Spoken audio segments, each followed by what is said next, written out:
इस मूवी का स्टार्ट होता है और स्टार्ट में हमें एक लड़की दिखाई जाती है जिसका नाम जेन था। जेन स्कूल जा रही थी। जब वो स्कूल जाती है तो उसकी फ्रेंड उसकी हालत के बारे में पूछती है कि तुमने अपना क्या हाल बनाया हुआ है और तुम्हारे बाल क्यों बिखरे हुए हैं, क्या आज भी तुम जंगल गई थी। इसके बाद हमें क्लास में स्टूडेंट्स को दिखाया जाता है जो क्लास में अपनी मैथ्स की क्लास ले रहे थे। तभी इनके टीचर इनके सामने इनका एक टेस्ट रखते हैं। सब स्टूडेंट्स के अच्छे मार्क्स नहीं थे सिवाय जेन के। अब जेन की फ्रेंड टीचर से कहती है कि आप ये क्वेश्चंस हमें दोबारा कब समझाएंगे और दोबारा टेस्ट कब लेंगे। टीचर कहता है कि ये क्वेश्चंस दोबारा मैं तुम लोगों को नहीं समझाऊंगा। वो कहती है कि आपने हमें एक ही दफा समझाया था। यहाँ पर टीचर बोर्ड पर एक क्वेश्चन लिखता है और जेन को सॉल्व करने के लिए कहता है। जेन आती है और क्वेश्चन सॉल्व कर देती है। अब सभी जेन की इस बात पर हैरान हो गए थे क्योंकि जेन ने ये लेक्चर सिर्फ एक ही दफा लिया था और पूरा क्वेश्चन आसानी से सॉल्व कर दिया है। अब सभी स्टूडेंट्स ये कह रहे थे कि टेस्ट को दोबारा रिकॉल किया जाए, मगर टीचर कहता है कि अगर इसने सॉल्व कर लिया तो आप लोग सॉल्व क्यों नहीं कर सकते, मैं दोबारा टेस्ट नहीं लूंगा। इसके बाद हमें जेन और इसकी फ्रेंड्स को दिखाया जाता है जो आपस में डिस्कस कर रहे थे मैथ्स टीचर के बारे में। जेन की फ्रेंड उससे कहती है कि तुम मैथ टीचर से जाकर कहो कि वो हमारा टेस्ट दोबारा लें। वो कहती है कि ऐसा इसलिए अगर मेरी मॉम को ये बात पता चल गई कि मेरे मार्क्स अच्छे नहीं आए हैं तो वो मुझ पर बहुत ज्यादा गुस्सा करेंगी। अब साथ ही हमें जेन की एक और फ्रेंड को दिखाया जाता है जिसके ब्लॉन्ड हेयर हैं। वो भी जेन से कहती है कि तुम मैथ टीचर से जाकर दोबारा रिक्वेस्ट करो। वो कहती है कि अगर मेरे मार्क्स अच्छे नहीं आए तो मुझे गेम से निकाल दिया जाएगा। जेन की फ्रेंड फुटबॉल गेम की बात कर रही थी और जब ये सब लोग मिलकर उसको इंसिस्ट करते हैं, जेन रेडी हो जाती है टीचर से जाकर बात करने के लिए। दूसरी तरफ हमें इनकी एक स्पोर्ट टीचर भी दिखाई जाती है जो सबका मैस्कॉट के लिए टेस्ट ले रही थी। अब मैं यहाँ पर आपको बता दूं कि मैस्कॉट उसको कहा जाता है जो मैच के दौरान एक होल अपने ऊपर चढ़ाया जाता है जो जोकर्स को पहने हुए देखते हैं। अब उनकी टीचर कहती है यानी कि जो अच्छा परफॉर्म करेगा उसको मैस्कॉट पहनने दिया जाएगा। अब इनके ग्रुप में एक फ्रेंच लड़का भी है जो इस मैस्कॉट को पहनना चाहता है। ये लड़का वो मैस्कॉट पहनना चाहता है मगर वो अच्छा परफॉर्म नहीं करता, इसलिए टीचर कहती है कि वो लड़का मैस्कॉट नहीं पहनेगा। एक और लड़का अच्छा परफॉर्म करता है, उनकी टीचर कहती है कि ये लड़का मैस्कॉट पहनेगा। उस लड़के का नाम ब्रूडी।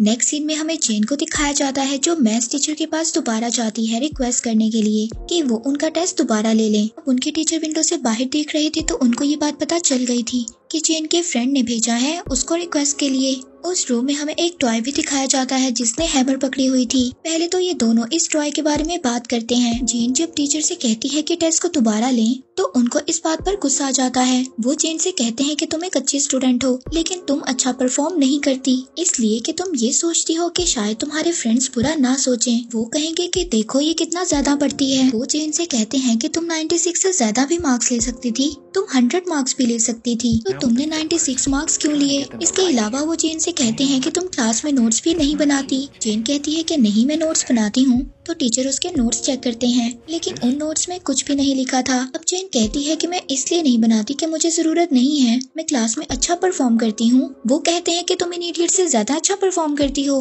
वो उसको समझाते हैं कि दो तरह के लोग होते हैं, एक वो इंसान जिनके पास हैमर होती है, दूसरा वो इंसान जिनके पास गिटार होता है। अब जिनके पास गिटार होता है वो तो सारा साल गिटार बजाते रहते हैं, फिर जब उन लोगों को जरूरत होती है तो वो उन लोगों से जाकर भीख मांगते हैं जिनके पास हैमर थी, क्योंकि हैमर वालों ने तो लकड़ियां काटी थी और उनसे अपनी जरूरियात को भी पूरा किया था और अच्छी अच्छी चीजें भी बना ली थी। वो जेन से कहते हैं कि मैं चाहता हूँ कि तुम वो इंसान बनो जो हैमर पकड़ता है और अपने लिए कुछ अच्छा बनाता है। इन सब में अब वो उस पर बहुत ज्यादा गुस्सा कर रहे थे। अब वो बाहर आ जाती है और काफी ज्यादा रोती है क्योंकि वो काफी ज्यादा अनकंफर्टेबल फील कर रही थी। अपने दोस्त को बताती है। अब फेड की दोस्त उसको प्रिंसिपल के पास लेकर जाती है। अपने दोस्त के कहने पर फेड प्रिंसिपल के पास जाकर मैथ टीचर की शिकायत करती है। वो उनसे कहती है कि मैथ टीचर मेरे साथ अच्छा बिहेव नहीं करते। वो कहती है कि वो मुझ पर बिला वजह गुस्सा हुए।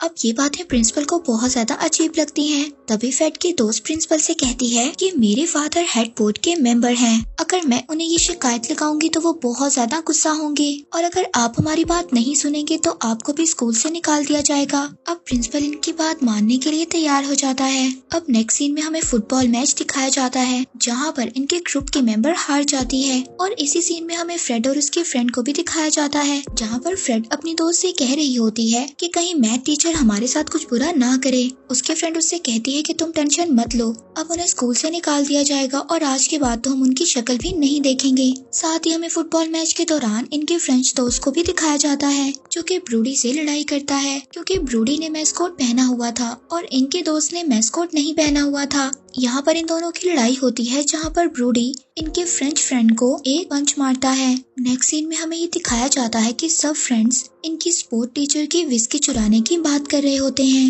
एक्चुअली में इनकी स्पोर्ट टीचर के पास एक मग होता है और उसमें हमेशा विस्की होती है। यहाँ पर जेन की फ्रेंड इन सबको बताती है कि उसके ऑफिस में एक ड्रॉर है जहाँ पर विस्की की बहुत सारी बॉटल्स पड़ी हैं। अब इन्हीं के ग्रुप का एक लड़का जिसका नाम एलिस है वो इनसे कहता है कि इस फ्राइडे नाइट हम स्पोर्ट टीचर की सारी विस्की की बॉटल्स चुरा लेंगे। मगर तभी जेन की कर्ली हेयर वाली फ्रेंड कहती है कि कैमरास का क्या। इनसे कहती है कि स्कूल की सिक्योरिटी पहले से ज्यादा सख्त हो गई है। तभी जेन कहती है कि कैमरास को हैक कर लिया जाएगा। वो इन सबको बताती है कि मुझे कैमरास को हैक करना आता है। अब नेक्स्ट फ्राइडे ये सभी स्कूल पहुंच जाते हैं विस्की चुराने के लिए, जहाँ पर ड्रॉर में इन्हें अच्छी खासी विस्की मिल जाती है। ड्रॉर में इन्हें स्पोर्ट टीचर की विस्की मिल जाती है जो कि काफी ज्यादा बड़ी थी। दूसरी तरफ हमें जेन को दिखाया जाता है जो कि सभी कैमरास को ऑफ कर देती है। इसके बाद ये लोग एक गेम खेलते हैं और पूछते हैं कि कौन किसको कितने पैसों में मार सकता है। इसमें जब जेन से पूछा जाता है तो वो कहती है कि मैं कभी भी किसी को नहीं मारूंगी क्योंकि ऐसी सारी जिंदगी मुझे उस बात का गिल्ट रहेगा।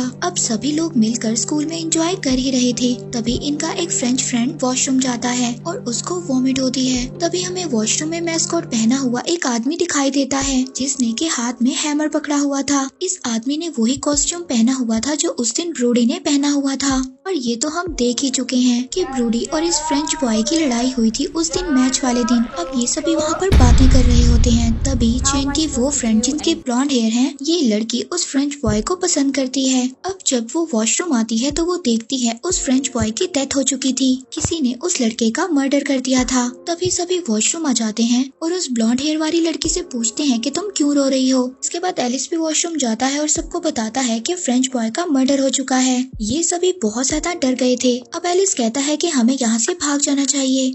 तभी वो लड़की जिसके ब्लॉन्ड हेयर थे वो एलिस से कहती है कि हम ऐसे इसको छोड़कर नहीं जा सकते। पर एलिस इसको कहता है कि जिसने भी इसको मारा है वो अभी यहीं पर होगा और वो हमें भी मार सकता है, हमारा यहाँ से चले जाना जरूरी है। इसके साथ तो जो होना था वो हो गया। अब ये लोग उसको किसी तरह मना कर वहाँ से भागने की कोशिश करते हैं। अब ये ब्लॉन्ड हेयर गर्ल सबको बताती है कि मैंने ब्रूडी को यहाँ पर देखा था और उसने वही मैस्कोट पहना हुआ था और उसी ने फ्रेंच को मारा है। वो बहुत ज्यादा गुस्से में थी और कहती है कि मैं ब्रूडी को मार दूंगी और वो साथ ही विंडो तोड़ने की कोशिश भी कर रही थी। तभी जेन उसको बताती है कि ये विंडो नहीं टूटेगी क्योंकि ये बुलेट प्रूफ है। ये सभी लोग पूरी तरह से स्कूल में फंस चुके थे क्योंकि सभी डोर्स भी बंद हो गए थे और विंडोज भी बुलेट प्रूफ थी। इन्हें कुछ भी समझ नहीं आ रही थी कि अब ये सब लोग यहाँ से बाहर कैसे जाएंगे। लेकिन ब्लॉन्ड हेयर गर्ल इन सब से कह रही थी कि जैसे ही ब्रूडी आएगा हम सब उसको मार देंगे, उससे कीज ले लेंगे और हम सब इस स्कूल से बाहर चले जाएंगे। जेन इन सब से कहती है कि आज फ्राइडे नाइट है, सैटरडे को स्कूल साफ करने वाला आएगा, वो रूम को खोलेगा, तब तक हम वेट करते हैं। मगर कोई भी उसके आइडिया पर राजी नहीं था। वो सब लोग यहाँ से भागना चाहते थे। जेन की कर्ली बालों वाली फ्रेंड कहती है कि मैं तो किसी से बदला नहीं लूंगी। अगर तुम चाहती हो कि मैं ब्रूडी से बदला लूंगी और उसको मारकर यहाँ से जाऊंगी तो ऐसा नहीं है। मैं तो सिर्फ यहाँ से भागना चाहती हूँ किसी भी तरह से। इसके बाद ये स्कूल के सभी डोर्स को चेक करते हैं कि क्या पता कोई डोर अनलॉक हो और हम वहाँ से भाग सकें। मगर कोई भी डोर अनलॉक नहीं था, सभी डोर्स लॉक हो चुके थे और उन डोर्स की कीज इनके पास नहीं थी। एलिस इनसे कहता है कि हम वेंट से बाहर जा सकते हैं, मगर ब्लॉन्ड हेयर गर्ल कहती है कि मैं तो ब्रूडी से बदला लेकर जाऊंगी, मैं तो उसे मारूंगी। एलिस उससे कहता है कि क्या पता वो ब्रूडी ना हो, क्या पता वो हमारी स्पोर्ट टीचर हो, क्योंकि एक लड़के ने स्पोर्ट टीचर की डायरी पढ़ी थी और उसमें काफी वियर्ड किस्म की चीजें लिखी हुई थी। वो ब्लैक मैजिक करती हैं, क्या पता वही हमें मरवा रही हो। वे किसी तरह ब्लॉन्ड हेयर गर्ल को मनाते हैं और वहाँ से भागने की तैयारी करते हैं। पर तभी इन्हें वही आदमी नजर आता है हैमर के साथ, जिसने के मैस्कोट कॉस्ट्यूम पहना हुआ था। अब ये लोग तो उससे भाग रहे थे मगर वो ब्लॉन्ड हेयर गर्ल उसको मारना चाहती थी। अब वो उसको मारने के लिए जब आगे बढ़ती है तो वो आदमी उस ब्लॉन्ड हेयर गर्ल को भी मार देता है। वहाँ जेन की कर्ली सालों वाली फ्रेंड की टांग भी इंजर्ड हो गई थी। ये लोग उसको पकड़कर एक रूम में ले जाते हैं। ये लोग अपनी तरफ से उस रूम में छुप रहे थे, मगर वो किलर तो वहाँ भी आ गया था। अब जेन और एलिस आपस में बातें कर रहे होते हैं, तभी किलर पीछे से आकर एलिस को भी मार देता है और एलिस भी मर जाता है। एलिस के मरने के बाद जेन बहुत ज्यादा डिसहार्ट हो गई थी। अब जेन अपनी फ्रेंड को लेकर यहाँ से किसी तरह भागती है, उसको सपोर्ट करती है और किसी तरह उसको लाइब्रेरी तक ले जाती है। इसकी फ्रेंड इससे बार बार पूछ रही थी कि एलिस कहाँ पर है, लेकिन ये बार बार रोई जा रही थी। जेन की फ्रेंड ये समझ गई थी कि एलिस की भी डेथ हो चुकी है। अब उसको गुस्सा आ जाता है। वो जेन से कहती है कि ये सब तुम्हारी वजह से हुआ है, तुम ही मेरे सामने आकर हेल्पलेस बन गई थी कि मैथ टीचर मेरे साथ ये कर रहा है। कि उसको मैथ टीचर पर शक हो गया था, उसको लग रहा था कि ये सब मैथ टीचर कर रहे हैं। जेन इसको कहती है कि इसमें मेरी क्या गलती है, मैंने तो तुम्हें मना किया था कि हमें प्रिंसिपल को शिकायत नहीं करनी चाहिए, मगर तुम्ही ने मुझे कहा था कि कंप्लेन करते हैं। जेन की फ्रेंड अब काफी ज्यादा गुस्सा हो गई थी और उसने सारा ब्लेम जेन पर डाल दिया था। साथ ही वो जेन को कहती है कि तुम एक बेचारी लड़की हो और तुम कभी भी मेरे जैसी नहीं हो सकती। वो उसको कहती है कि अगर मैं न होती तो तुम्हारा तो कोई फ्रेंड भी ना होता। उसकी बातों से उसको अंदाजा हो जाता है कि वो उससे जलती है। वो जेन को बार बार धक्का दे रही थी